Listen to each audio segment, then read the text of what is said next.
Amberlynn being demonetized was a monumental hit to the Gorlworld economy. The demonetization of the other girls y'all cash in on was a hit I don't think you could handle emotionally. The fear of their jobs, livelihoods, or futures have flashed before the eyes of our reaction channels.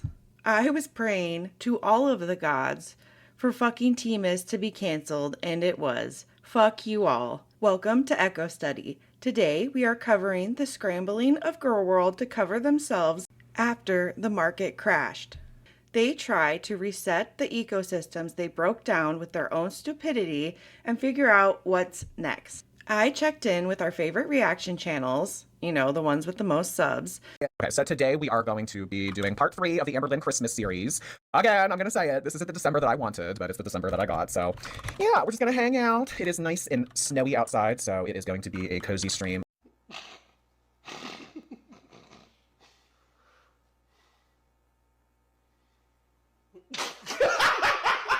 And I found a lot of retro reacts going on. What are you doing, baby? Gray. First wraps. Look at how little Rarity was. This makes me emotional.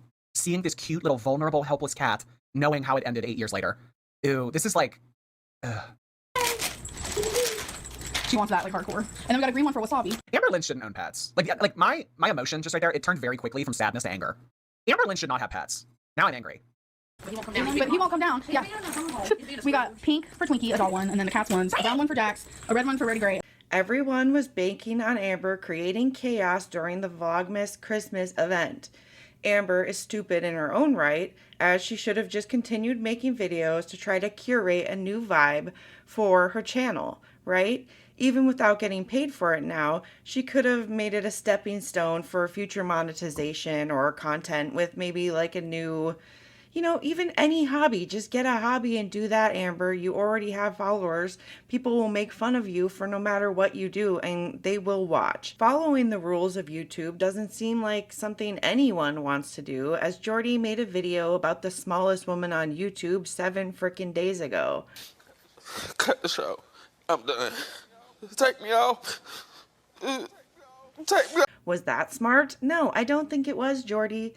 Jordy refuses to take my advice and curate new content for his viewers called What to Wear or Shame My Fit or something like that. This would be viewer-centered, highlighting outfits, wedding dress ideas, and other questions related to the viewer.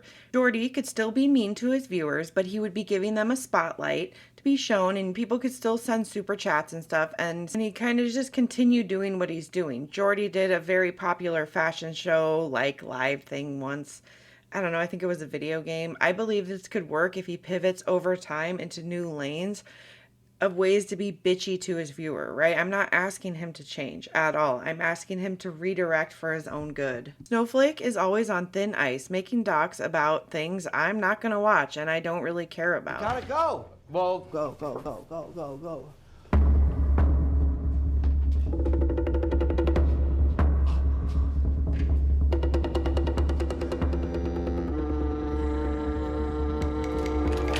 And then he made reactions to his own documentaries.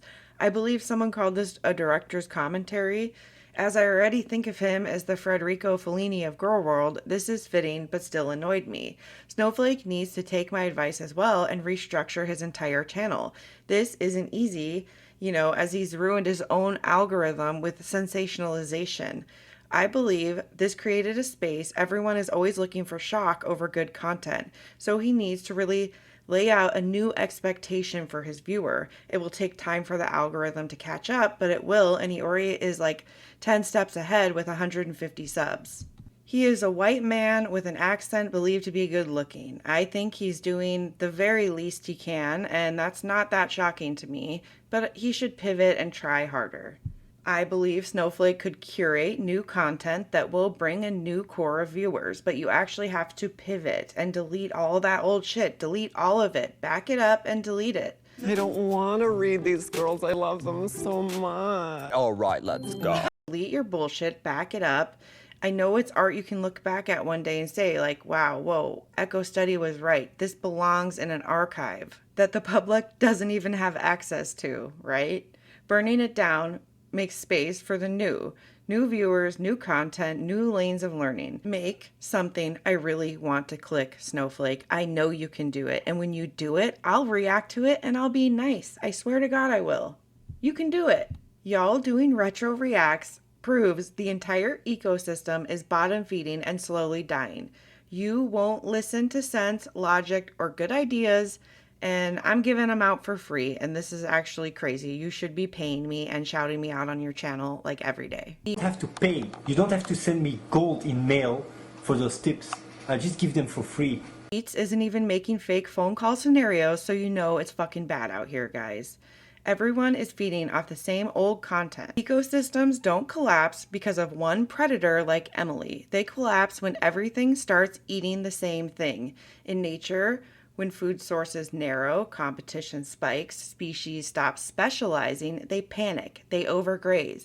One disruption ripples onwards until nothing can recover. This is what's happening here. Every reaction channel is feeding off the same idea, the same arc, the same person or group of people, and creativity has died.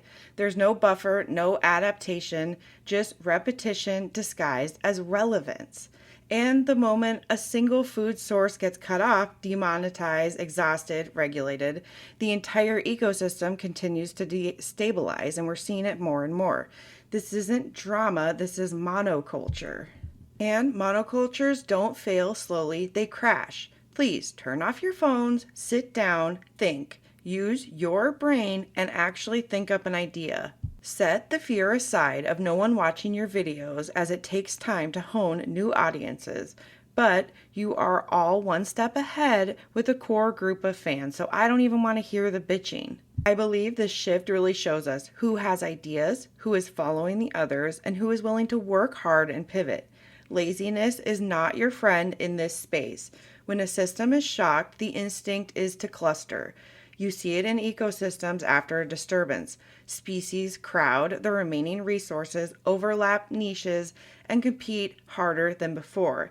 In short term, this feels like safety. In reality, it increases stress. Crowding accelerates collapse because the system loses diversity. Every organism becomes vulnerable of the same failure point. You get what I'm saying here? One recovery does not come from regrouping or clustering. It comes from change. Healthy systems fragment, explore, adapt, and find new niches. They find new food sources, new ways to survive that aren't dependent on the same fragile structures. So if the space is going to stabilize, it won't be because everyone doubled down on the same content. It will be because some people broke off, took risks, and built something new. Stress tests don't destroy systems. They reveal which parts were never resilient to begin with. Thanks for watching. This is Echo Study.